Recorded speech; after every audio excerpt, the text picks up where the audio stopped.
Как вы относитесь к тому, что беженцев с Украины привезли в Северную Осетию? Людям надо помогать, как я могу сказать? Наши братья, наши друзья, наши славяне, Господи, переживаем, болеем. Дай Бог, чтобы все это скорее прекратилось. Не только. Готовы ли вы гуманитарную помощь оказать? Конечно, конечно. Если только вот что скажут, куда что, с удовольствием. Можно не буду отвечать? Нет, просто Как вы относитесь к тому, что беженцев с Украины привезли в Северную Осетию? Я очень положительно отношусь. Мне их очень жаль, и я даже сама готова помочь. Готовы ли вы гуманитарную помощь оказать? Конечно, конечно, конечно.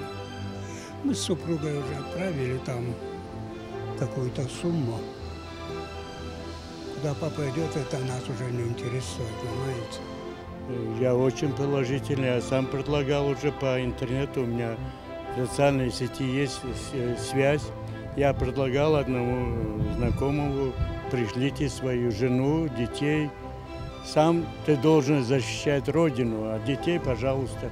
То, что мы приняли, это очень благородный акт.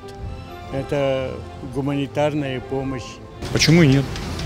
Рано или поздно местами можно поменяться, потому что сегодня они, завтра мы. В конце концов, для этого и живем, чтобы помогать друг другу. Я положительно. Да, бедные люди, а куда им еще деваться? Мы в одной стране живем. Дай Бог, чтобы они здесь почувствовали, что их приятно встретили и хорошую жизнь им устроили. Вот так я хочу, чтобы везде мир был. И чтобы там эта вся суматоха, война закончилась. Он не застрахован в этой жизни от такого. Хорошо. Положительно, конечно. Надо же помогать. Некоторые семьи изъявили желание приютить у себя в домах беженцев. Вы пошли бы на такой шаг? Почему нет? Поселила бы. Если честно, я к этому отношусь исключительно положительно, потому что я считаю, что мы должны помогать этим людям. И я, например, не вижу различий между народами. Я считаю, что народ России и народ Украины – это все-таки братские народы, и мы обязаны друг другу помогать. Вы сами готовы помогать как-нибудь гуманитарно? Да, готов.